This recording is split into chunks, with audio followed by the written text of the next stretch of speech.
What's going on, everybody, and welcome back to Tech Cubed. And today we are going to be installing Windows 10 into a VirtualBox virtual machine. Now, this is going to be a pretty simple and easy tutorial if you've done this before. However, this is mainly meant for people who are kind of new to virtual machines and kind of want to know how to get started and like run a Windows installation inside of a virtual machine where you can, I don't know, I guess do stuff that wouldn't really affect your main system or something like that, or download apps or something that work with that version, or just there's many different uses for it. The ones I probably described weren't the best. However, there are many different uses for that, and this is going to be a simple tutorial for whoever, well, wants to get started on virtual machines. So you're going to want to get a couple different things. The first of which is, of course, VirtualBox, which is what we're going to install our virtual machine in. And next, right here, you're going to want to get this right here, which is the media creation tool from Microsoft. I'll link it in the description below, of course. Now, if we do get it right here, and you'll open it up and you'll get this right here. And you'll go through and you'll accept, and it'll get a few things ready. Now, let me explain this real quick, why we have to do this, because when you do Windows 10 like this, you don't go to the internet and like download the Windows 10 ISO regularly. You have to get the Windows creation tool, the install creation tool, or whatever it's called, and then you go through and it'll let you create your own ISO. Basically, that's what it does. So what do you want to do?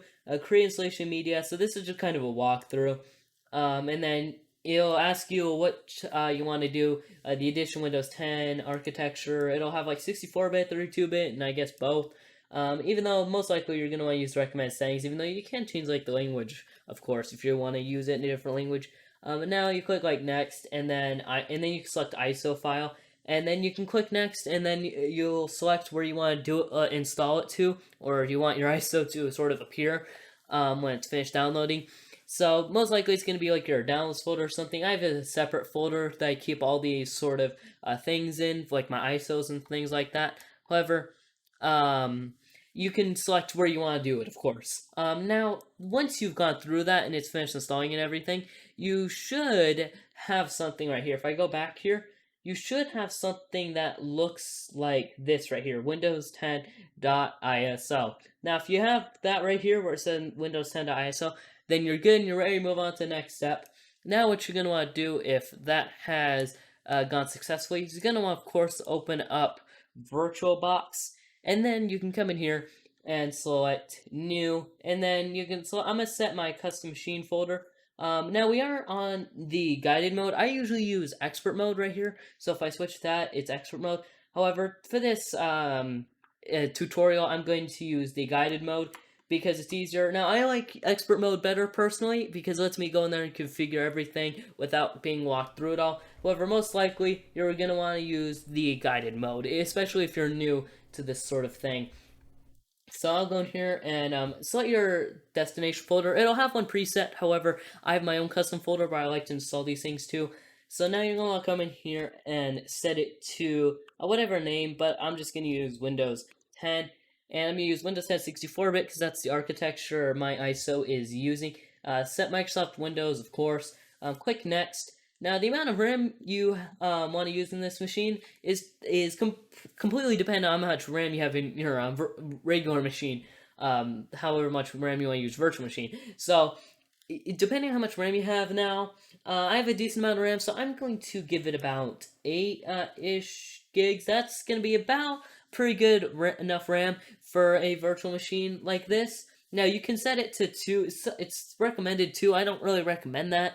I recommend doing at least 4, maybe 6, if you have maybe a slightly more high-end machine. However, 8 is going to be a pretty good middle ground between like just having a basic installation for like basic programs and, of course, being enough RAM to be able to multitask and things like that.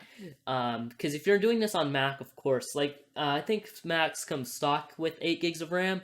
Which is the amount they have for a while now, which I'm surprised. You can upgrade 16, of course, however, if you're doing this on Mac, of course, and you want to get, like, Windows installed for things like that, then you can most likely you're gonna want to set it to 4 gigs. However, if you're on like a Windows machine like I'm using right here, um, you're gonna want to set it to 8 because 8 is a really good position for RAM in my opinion. It's a very good amount for something like this. Now I would use a Mac for this tutorial, however, that's just it's not recommended to be honest. Um, because you're not gonna have as much virtual memory and things like that. However, it's completely up to you, of course. However, it's just Macs have very limited hardware. I have Macs. It's not as powerful as Windows, of course. However, they good for other things, like I've said before. So anyway, we're gonna want to come in here and create a virtual hard disk now. Um, Now we're going to want to set it to a VirtualBox disk image and click Next. Set it to dynamically allocated. And then right here for your storage, 50 gigs is okay-ish. You can get the least I'd recommend you do ever for Windows 10 installation is 32 gigs. You can technically get away with 32 gigs. However, most likely, what I highly recommend is do something like 64, which will give you a decent amount of storage, especially if you don't have that much on your main machine, and it'll let you get some things installed. However, I have a decent amount of storage on my PC, so I'm going to go for 120, well, not that much, but 120 gigs of storage.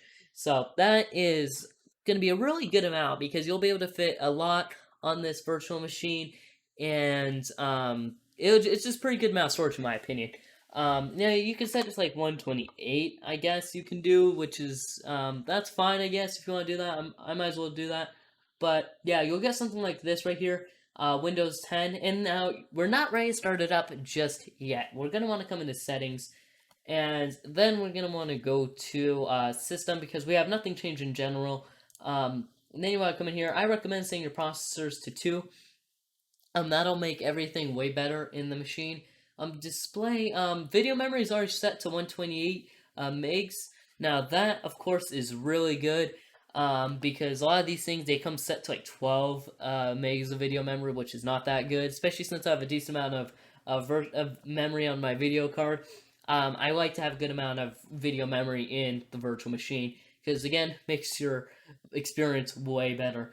Now come down to storage, and where it says empty right here, and with the little disk icon, you're gonna want to come over here, click on it, and then click on this little disk right here, and then select choose a disk file, and then go to where you set your Windows 10 installation media to download to, which in this case is right here. My case, because I keep all my ISOs in this folder right here, and I keep some other things in here for virtual machine stuff like that.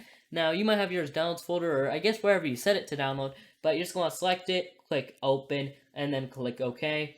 And then we are finally ready to start up the virtual machine. Now, it may take a couple seconds to start up, depending on your system. It didn't take that long for me, because I have a pretty good machine. However, now it's going to say select startup disk. We already put that ISO in earlier. You could have skipped it and went in here and set your startup disk to that, but we already set our startup disk to the ISO, so I'm just going to click X and then X out these notifications right there. Then it'll start up right here. So we saw Windows right there, so it is going properly so far, which is the good news. It's already starting up, which is pretty good. Once it starts up, because I've had this before on like lower end machines to where it took forever to start up, or it would stay on like the Windows thing for a long time.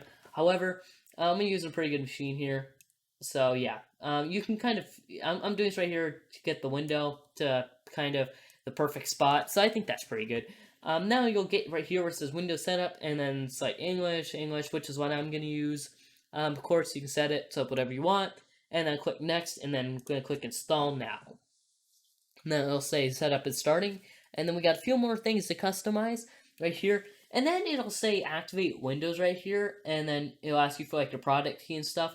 Now I'm willing to bet that most of you watching this don't have a product key just for a virtual machine. So, and you don't really need it to get Windows 10, because it's not like previous version Windows where it's like you need to get a product key. You really don't need a product key, and there are ways to like activate it for super cheap these days and everything, even if you want to. Which for virtual machine, why would you really want to activate Windows on it and pay that money? But yeah, you can just select on a product key and it'll let you go. And then right here, since we did the Windows 10 on the virtual media, or the virtual media creator, whatever it was called earlier, um, it'll let you select what operating system you want to install. So basically, right here you can set it to whatever you want. It's Windows 10 Home, Windows 10 N, um, or Windows 10 Pro, Windows 10 Pro N, yeah, which is really good because I really like how when you create the virtual media, it lets you install whichever version you want. Now, most likely, you're going to want to install Home. Now, you can install Pro if you want to. Um, Now, I've done this before and it works just fine. However, most of you are probably going to want to install Home, so that's what I'm going to use for this tutorial. However, I've done just about all of these before and they worked just fine. But yeah, most of you are going to want to install Windows 10 Home, the regular version, not the N version. Which is if for those of you wondering, the N version is like a downgraded-ish version of the regular Windows 10 thing. So yeah, most of you are going to want to install Windows 10 Home. So I'm just going to select that right here.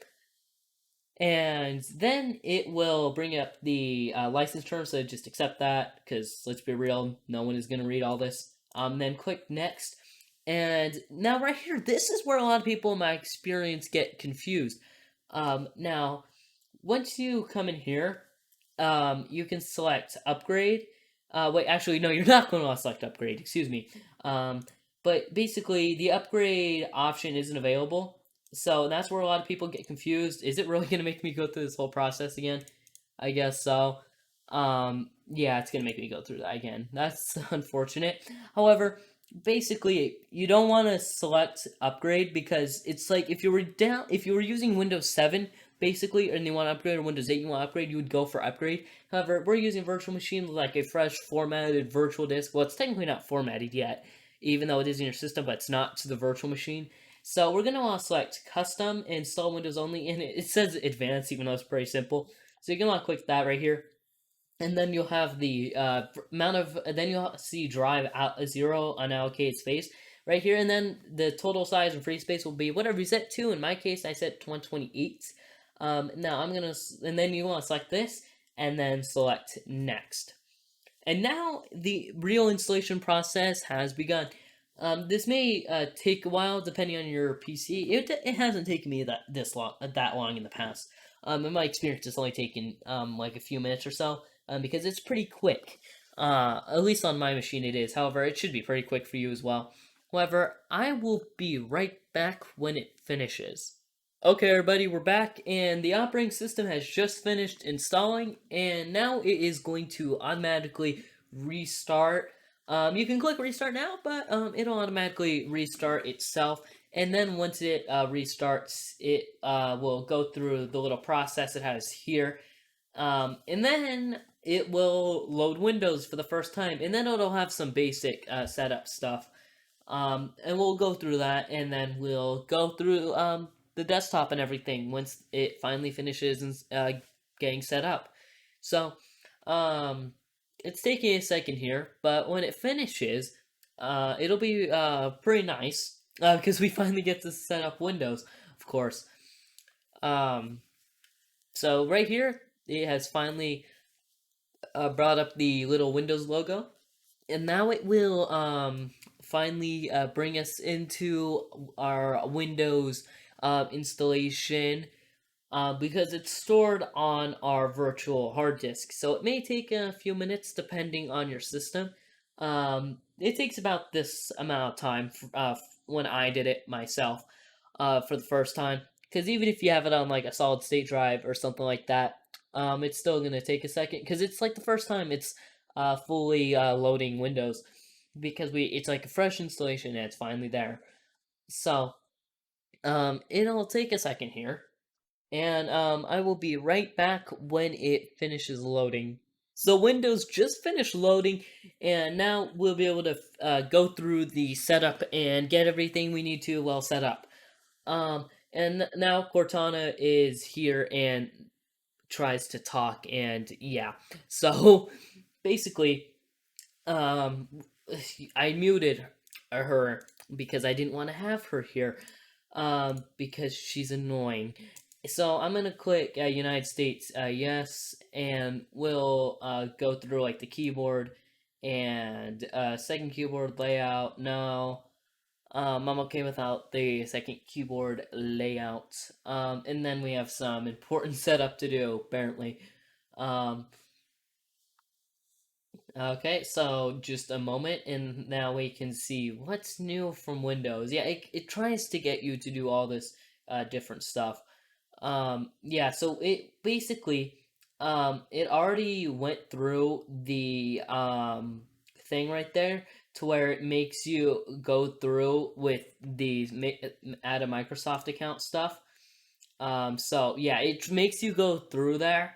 I recommend that you well kind of don't do that. Kind of like disable your internet beforehand.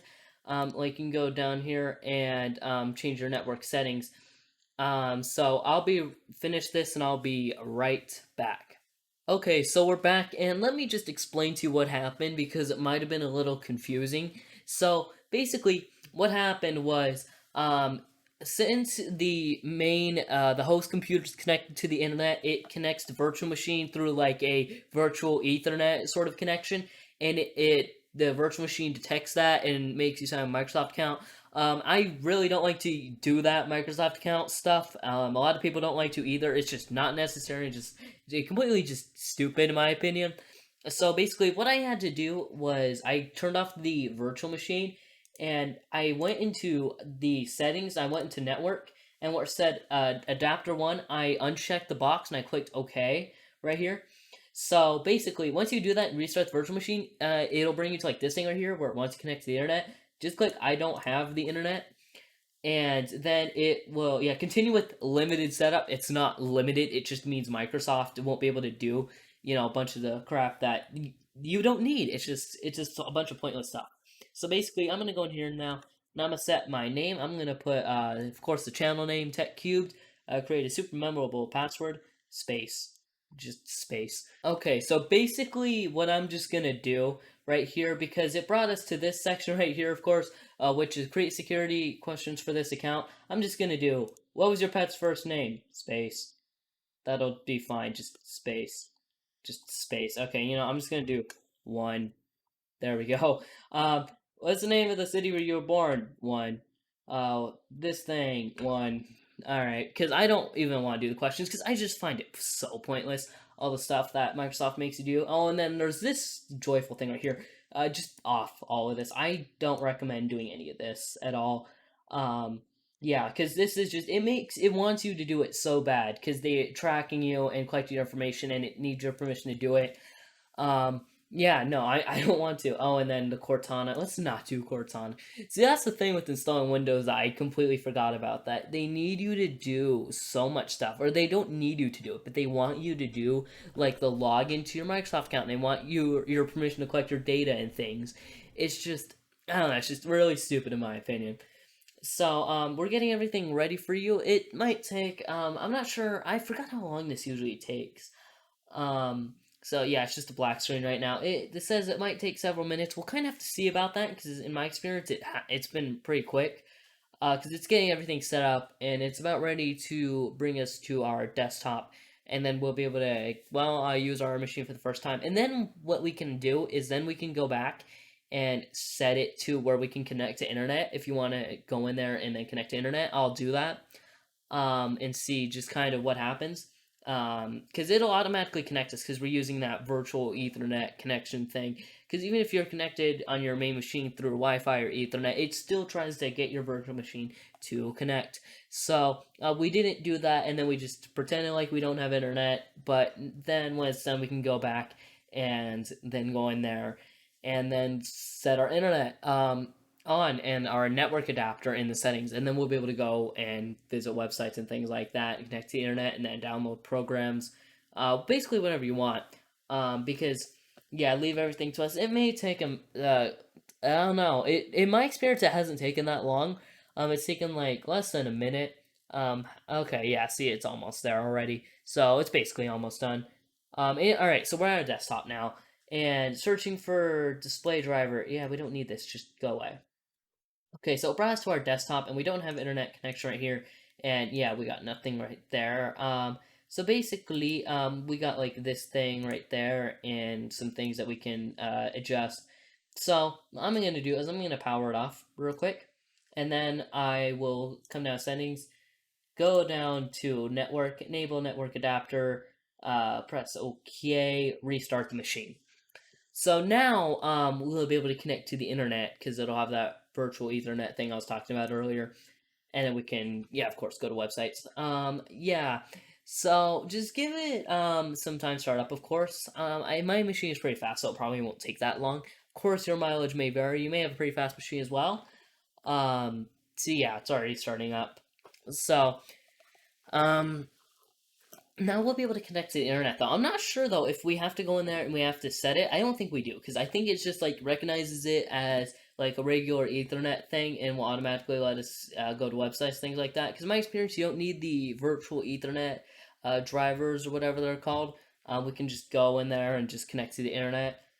But yeah, so it takes it does take that long to start up. I think it's just it's new, of course. It just might take a while to start up. But then again, I do have this on my secondary hard drive, because I have a main solid state drive for my regular programs and things, and then a secondary hard drive for like mass storage. So right here, it should be just about done booting up. And yep, it's already I think it's already done. So please wait. Alright, so now we can just go up there and do that. My memorable password, also known as space. So, TechCubed, welcome. And yeah, it'll build us to our desktop. It's already doing more loading though. Like, that's another thing I never understood about Microsoft Windows. Why doesn't it just do all the loading and then just when you put your password in, it goes to your desktop? Why do a bunch of loading and then put in your password and then do more loading after that?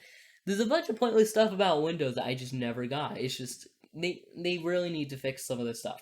But anyway, um, so we're in Windows now, and all right, so it looks like we're already connected to that virtual Ethernet sort of thing.